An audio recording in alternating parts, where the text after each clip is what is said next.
The Illuminate Arts and Faith Conference in Chattanooga, Tennessee wants to help you find your tribe. Do you get way too excited about quoting Wendell Berry or C.S. Lewis in conversations with coworkers?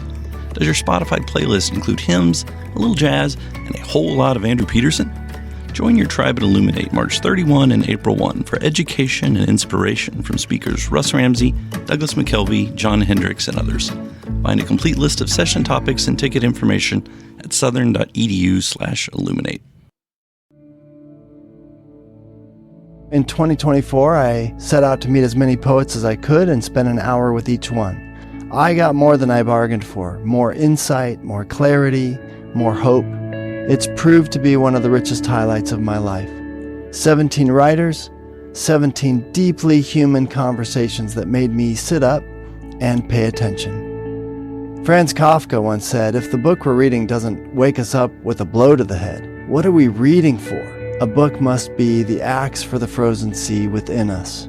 And that's what I hope this new book will do. I hope it wakes us up, my friends. I hope these conversations will be the catalyst for something to be reawakened, re-enchanted, and reinvigorated. It's called An Axe for the Frozen Sea, Conversations with Poets About What Matters Most. I'm Ben Palpin, and I hope you'll come and listen in as I spend a little time with poets like Lucy Shaw, Malcolm Guite, Dana Gioia, and Lee Young Lee. Pull up a chair at the table as we dig into what it means to write well and to live well. An Axe for the Frozen Sea is now available from Rabbit Room Press. Visit the store at rabbitroom.com, or better yet, ask about it at your favorite bookseller. Basing it on art, like you have something to go off of that is just already such this strong visual cue, and thinking about, well, what would it feel like to be inside this painting, and kind of bringing them alive. It helped me have a starting off point. I think those are probably some of the most vivid scenes in the books, is when they're in paintings. Welcome to the Habit Podcast, conversations with writers about writing. I'm Jonathan Rogers, your host. Carolyn Leiloglou is the author of the middle grade fantasy series, The Restorationists. Book 2 of that series, Between Flower and Bones, has been recently released. In this episode, Carolyn and I talk about writing about family, balancing motherhood with creative pursuits, and the ways that interacting with the visual arts enriches writing. Carolyn Leiloglou, I'm so glad to have you on the Habit Podcast. Thanks for being here. Well, thanks for having me back. So we're here to talk about Book 2 of the Restorationist series. We talked about Book 1 about a year ago, I guess. Book 1 was Beneath the Swirling Sky, and this new one is Between Flowers and Bones. Right. Would you just give us sort of a overview of what the Restorationist series is, what's happening in Between Flowers and Bone? What do we got? Yeah. What are Restorationists? What are Distortionists? Tell us all about it. Okay, so in the world of the Restorationists, it's a world where art has power, paintings are portals, and one family has been tasked with protecting them. So we had a whole adventure happen in Beneath the Swirling Sky, where Vincent was the lead character and had to discover his gift and reconnect with art. So Book 2, Between Flowers and Bones, picks up a few months later, and this time from the perspective of Georgia, who was the secondary character in Beneath the Swirling Sky. And she has always assumed that she would be the last restorationist, the last guard against, the distortionists who are trying to steal and deface art and just kind of do awful things. So she's super excited that Vincent is finally coming to train with her and her parents over the summer. But when he shows up, his flashier gift kind of makes her feel like a sidekick instead of a hero. And so when the unthinkable happens later on, she is forced to come to terms with her own gift and just to either give in to powerlessness or to understand that every gift matters in the fight against the darkness. Okay. Now, you neglected to mention that these people can go into paintings and walk around and come out. Well, I did. I said paintings are portals. Yeah, I should have said what they're portals too. Yeah. So they basically in this world, All paintings by artists are connected. So if you could enter like a Van Gogh in New York, you could travel all the way to the other side of the world and exit at the Van Gogh Museum in Amsterdam. And so all paintings of a particular artist are connected. And what creates that portal is the painting being framed.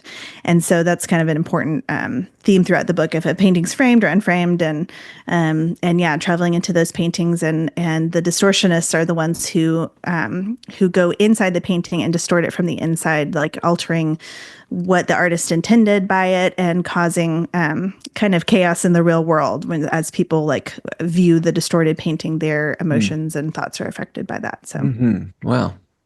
Okay. And so our chief artist in this book that we're interested in is Georgia O'Keeffe. Yeah, she is. It's definitely not all Georgia O'Keeffe, but I wanted to definitely have a nod to the namesake of the main character of the book, and so it's interesting because when I first named Georgia, I did not know that much about O'Keeffe. I probably had the same like Vincent says, oh, her paintings are all flowers and bones. Like I kind of knew that much. Like there's a lot of flowers and bones in some of her paintings, definitely not all of them, but. Yeah, I kind of had to do a lot of research, and I got to visit a special exhibit when I was in New York at the MoMA of her art, which was just fantastic. Really gave me a much greater appreciation for her. And then some of her pieces, which I knew at the time, are at my local art museum, the McNay.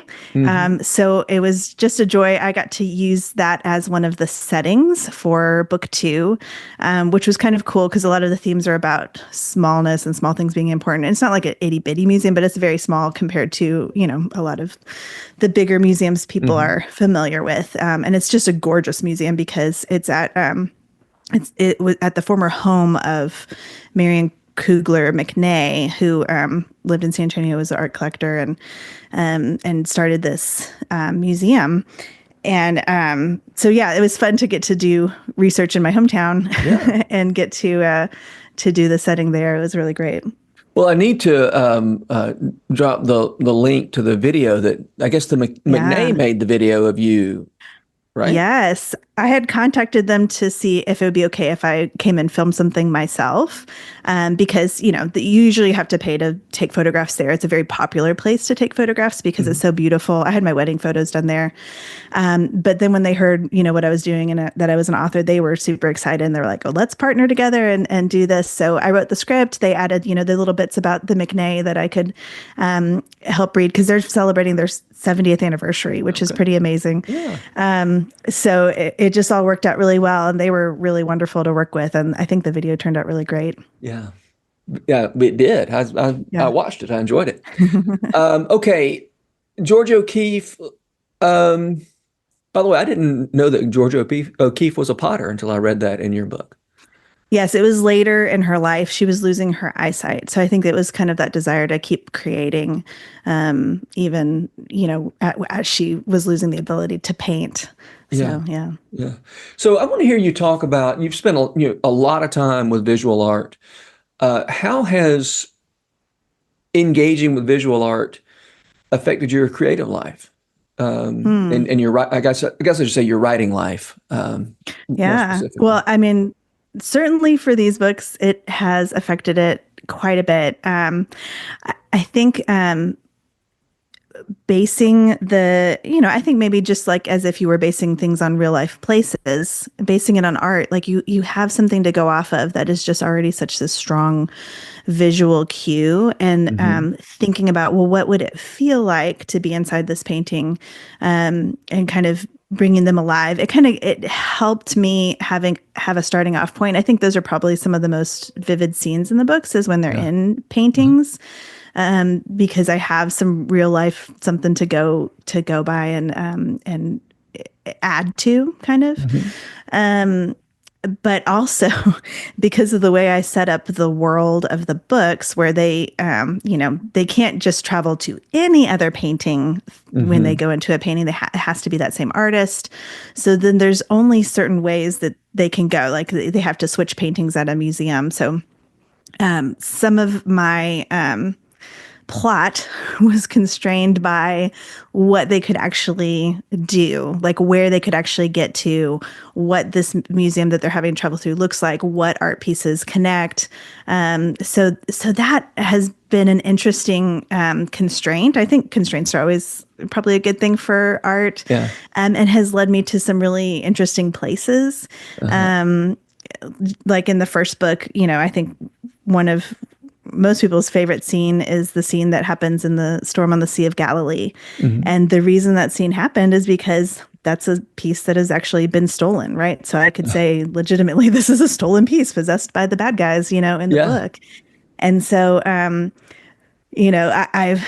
tried to work the plot around my research and like, okay, well, now they need to get to Paris. How are they going to get there? Like, and yeah, so what paintings we visit is not just like, oh, these are Carolyn's favorite paintings. We might start off with one or two of my favorites, but it's really much more constrained by the reality of the world that we live in. Because these paintings are specific locations and owned by specific museums or specific people or stolen. And So I guess I'm assuming that forced you to pay more attention to certain works and get ideas that you wouldn't have gotten because you was focused on works that you didn't have any other reason to focus on except that you needed to get into a specific part of the world. Exactly. Or maybe that I hadn't even heard of before, right? And because I had to get somewhere and use, we had to use a French artist or had to use a whatever.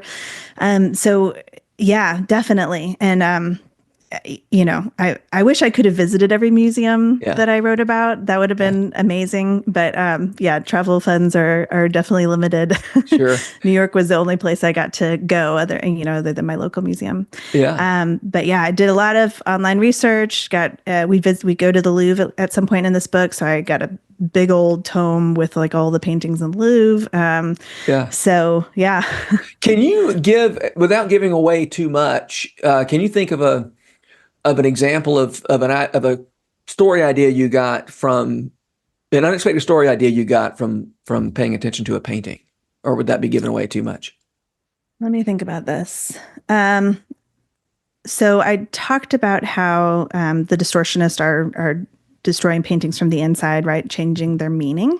Yeah. So there's one painting that they visit that I'm, of course, going to blank on the name. It's at the Louvre, and let's see if I can find it in the back of the book real quick. But it's a scene of a mountain, and this was a painting that was touched by the distortionists and changed. So that mountain turns into a volcano, and I don't think that gives too much away. But so it's kind of a cool scene. So where they are, it does affect like what kind of distortion is going to happen. There's also, my brother was asking me yesterday because he hasn't finished the book yet, but he was saying, are there any abstract pieces they go into? Like, what's that like? I was like, well, you can keep reading and you'll find out. There's one kind of abstract piece by O'Keeffe that is meant to be something specific, but so my ideas with abstract art, the viewer is invited to participate more in the meaning, right? When you look at something abstract, like the artist isn't telling you exactly what to think about this. And so my idea is if you travel into a painting that's abstract and you have a different idea of what it's about, that might change what is happening inside the painting when you're in there. So, and make it a little bit dangerous for you possibly. So that was kind of fun to explore. Yeah. Okay. Sequel writing. This is a sequel. Between Flower and Bones is a sequel.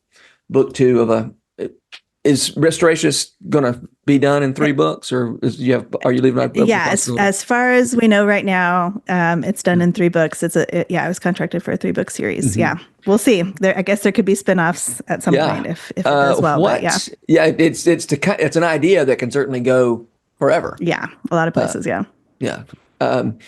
But does Tell me about sequel, right? What was your experience of writing a sequel? In what ways was it easier than writing a first book? In what ways was it harder? Yeah, so it's interesting because for this sequel, I chose to change viewpoint characters, and it's still in third person, but it's like a close third person. And I thought it would be a lot easier than it was to get inside George's head. She was a really fun character in book one, and in book two, I think she becomes someone you can actually identify with a little bit more. She just seemed kind of like to know everything in book one, and in book two, we find out she's got some of her own insecurities. But that was a little bit harder than I expected to get inside her head, and then also see Vincent more from the outside than the inside. So that was a challenge. But what was cool is like, okay, well, I already have a lot of the world building. I'm still adding more to it. Like we're going to get to learn more. George obviously knows more about this world than Vincent. So we're going to get some additional things about this world in book two and book three. But yeah, so in some ways it was easier because I wasn't having to develop the idea from scratch. Like I don't even know how anything works in this world, and just kind of having to explore it. There were definitely a lot of chapters that ended up deleted from book one because I was still just trying to figure out how this all worked, right, by writing it my way through. So yeah, easier and harder maybe at the same time. It was also a little bit of a crazy time personally. My mom had a big health crisis right in the middle of my deadline of book two, and I had to, thankfully my publisher was very understanding, and I had to get a big extension on that. And thankfully my mom's doing well now. But yeah, that was a big thing in the middle of writing that kind of threw me for a loop. But yeah, I don't know. The other interesting thing about writing the second book in a series is when you're writing the first book, you've got all the time in the world. No one's waiting on it. Yeah. When you're writing book two, the publisher's like, okay, I need it by this date because we're moving forward with publication, So yeah, it feels a little bit more rushed. But I didn't have to do as much edits, I guess. I don't know. I guess that's good. You didn't have to do as much edits to book two? Yeah, I think each book has been a little bit less of like the major kind of big edits, which is good. I think. Yeah. But you had a big extension, but the release didn't shift, did it? Because it didn't. Yeah, no, the release didn't shift. We were just scrambling and a little bit behind. Yeah, it all worked out. Yeah. Hey, tell me about the art, the illustration and the book cover. I feel so blessed. My illustrator is just phenomenal. So her name is Vivian Toe. She is Australian. She lives in New Zealand, and she has a background in animation and has done a ton of middle grade book covers. So she's like an expert. And so she did the covers and the interior.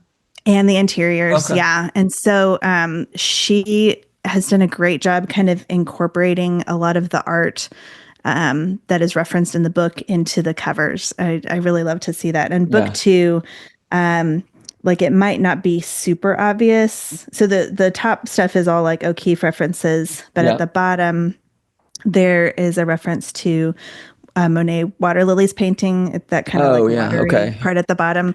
And that is a big plot point in book two. I don't know when you give too much away about that. I had missed that was I see it when you say it. I see it, but yeah, I think it's easy to miss. You're like, oh, it just looks cool, but there's actually that actually is something there. Yeah. Mm-hmm. Very cool. Yeah. Okay, so one thing I kept thinking about in reading both book one and book two is the idea of writing about family, and you're pro-family, and yet you have a family where people can hide secrets from each other, where people don't feel secure. Like family doesn't solve everybody's problems, and the essential pretty essential to middle grade, young adult, all children's literature, is that you've got to figure out some reason that the parents can't solve the kids' problems. Yeah, right? that's true. If the parents come solve the problems, story's over. And so before I started writing stories for juveniles, I would wonder, well, why do children's authors hate parents so much? And then I realized, well, you can't have parents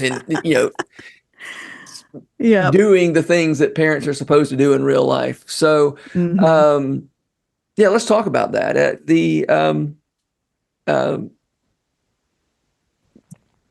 Okay, that's not a question, but you may have some thoughts.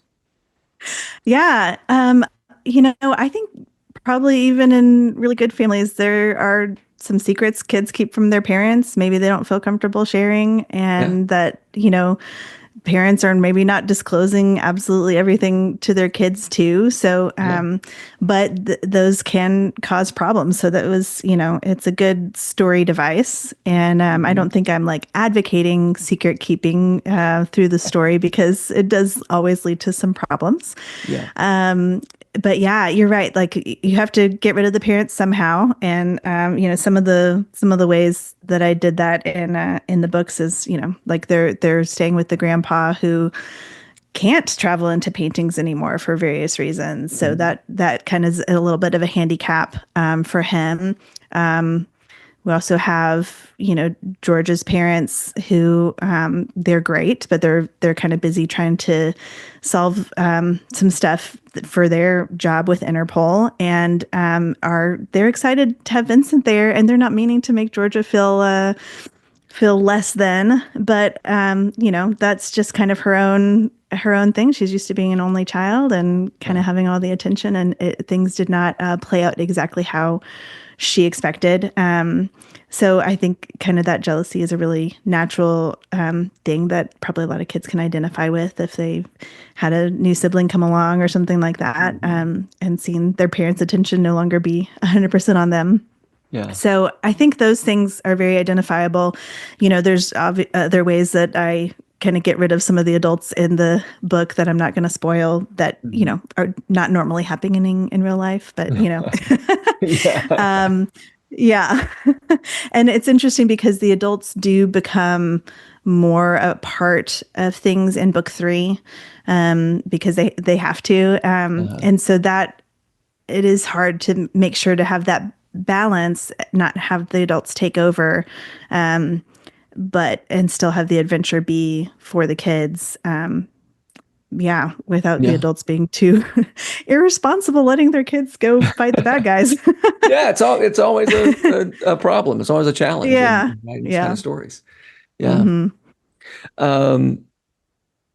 And the loneliness. Loneliness is such a common theme in in fiction in general, but it seems like especially fiction about adolescence.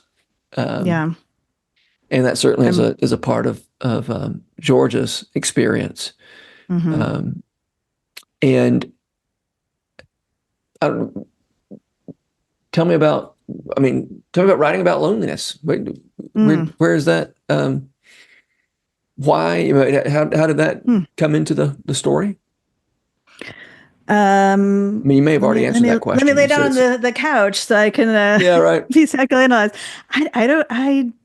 I don't know. Like, it is such a big problem. You're right that, and I don't know if that came from. I don't know. People ask me, "Oh, is your child this character or whatever?" And I'm like, all the characters are me. They're all me because you have to dig into yourself, right? So I've definitely felt lonely at times, and certainly even in high school, in a great group of friends, felt isolated.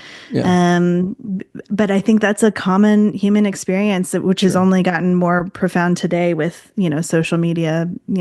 Teens are feeling more isolated than ever.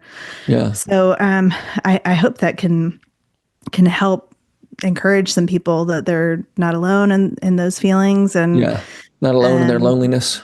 That maybe reaching out to someone else and being honest is actually what can bridge that gap as it does for Georgia. So yeah, and accepting that, I am the person that I am. I am who I was made to be, and need to not be comparing myself with what I see from other people. I've got exactly what I need to do what I'm meant to do.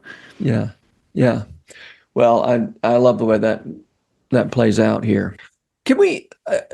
I want to talk a minute. I know one thing you're interested in, because you've written about it before, is the idea of helping kids know how to look at art. Yeah. And what are some tips for parents? And by the way, the tips I've read from you are tips I need for my own, not just for me to help young people look at art, for me to look at art. I go so quickly. I was talking about this in another episode. I can't remember who I was talking to, another episode of this podcast.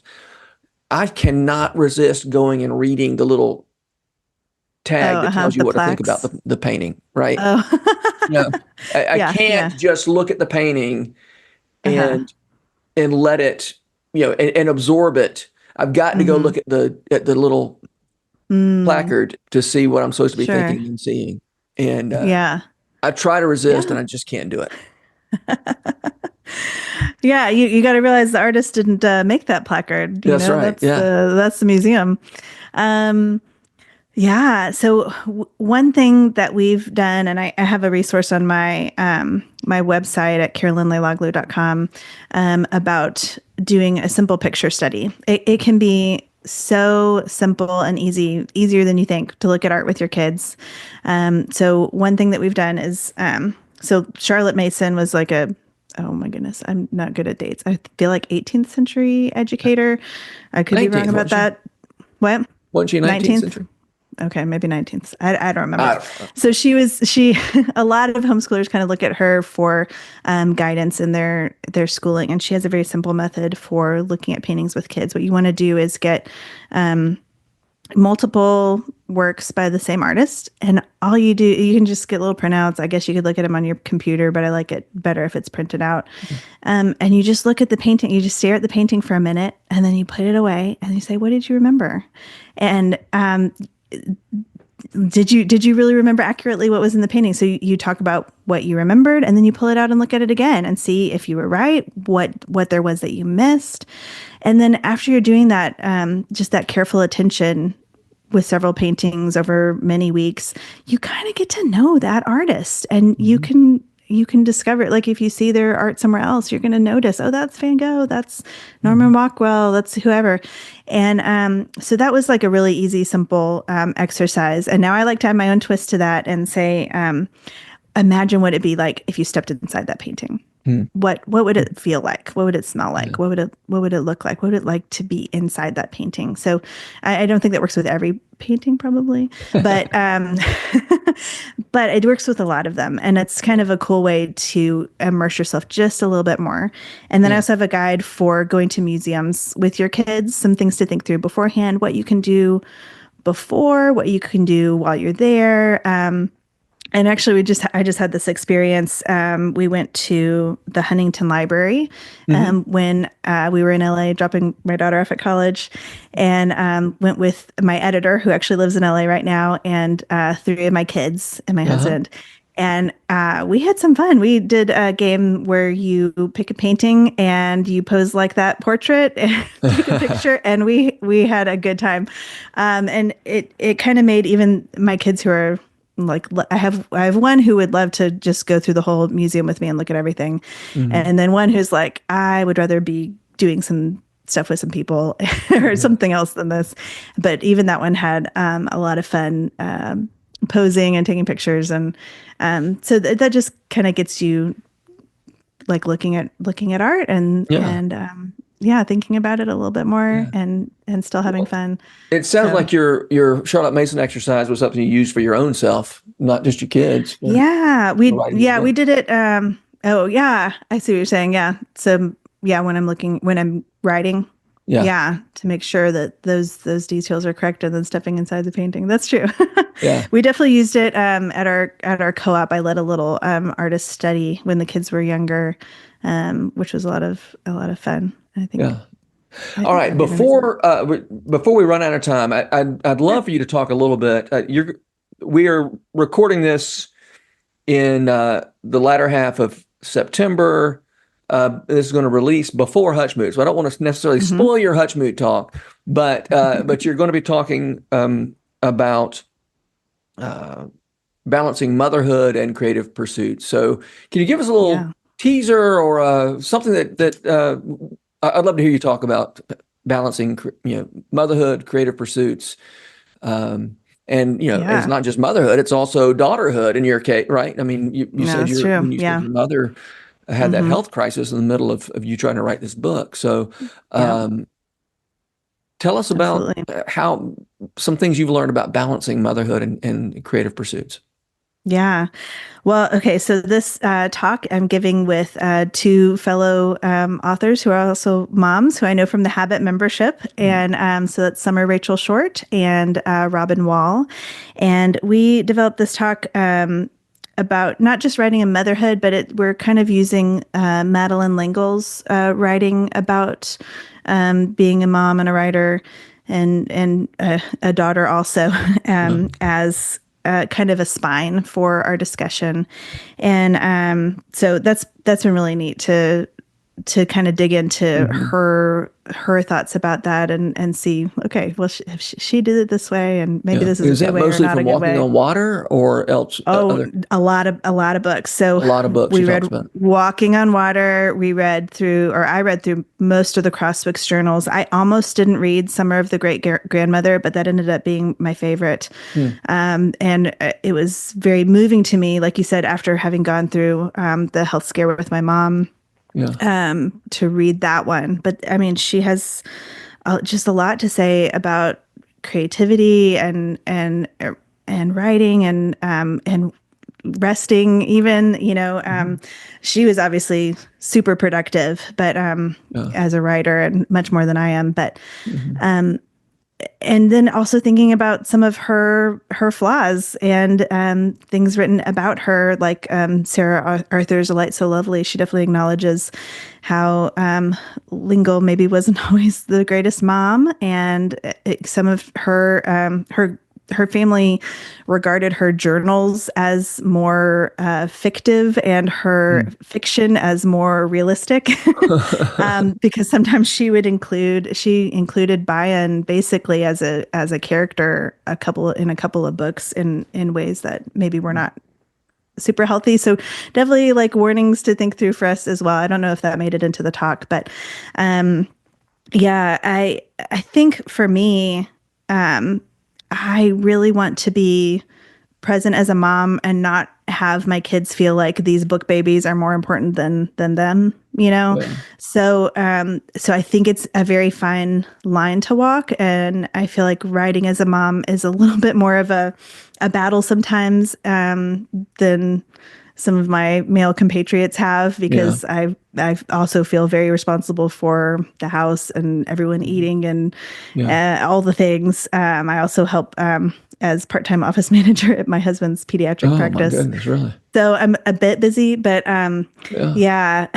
so making sure to be there emotionally for my kids and for the things that they need, and make sure that I'm championing them just as much or more. I mean, definitely more than I'm working on writing and the book. So to me, it's definitely something about balance. And there's a reason it's writing in the margins is the title of our talk, because it is something that has to fit into an already full life.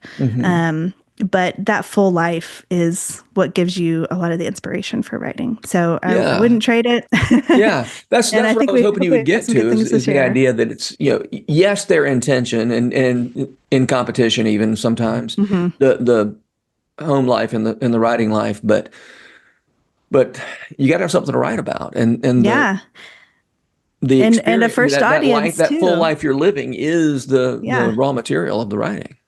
Absolutely. And hopefully not in ways that are that are like unhealthy, like some of the Madeline L'Engle's ways. But and kids are such a fantastic first audience. They're the most encouraging humans on the planet.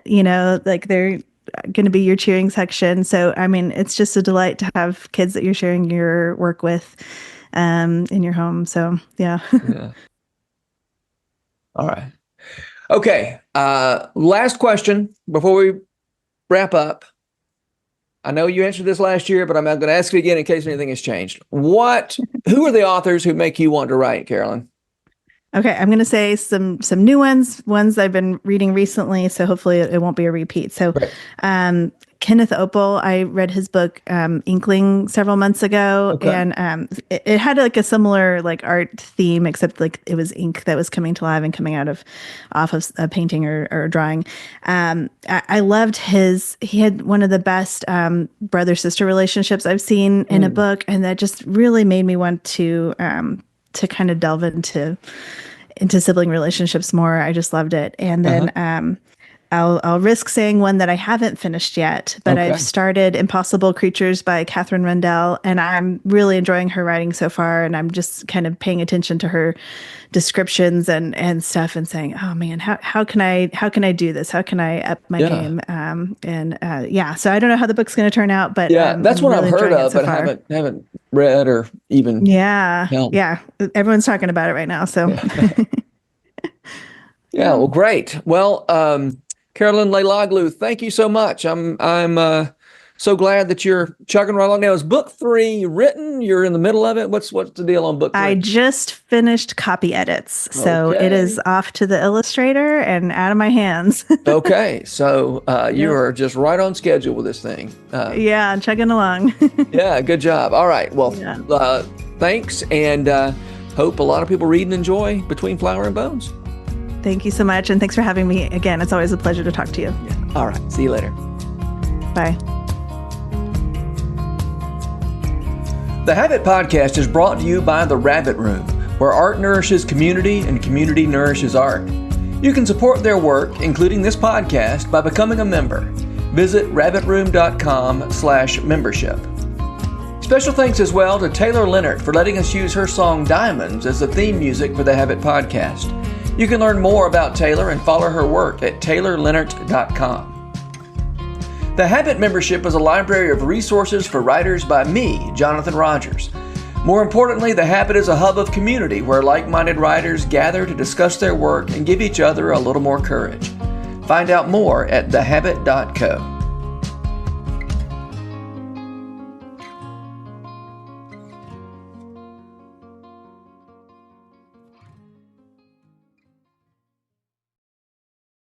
If you've enjoyed this podcast episode, consider joining the Rabbit Room membership.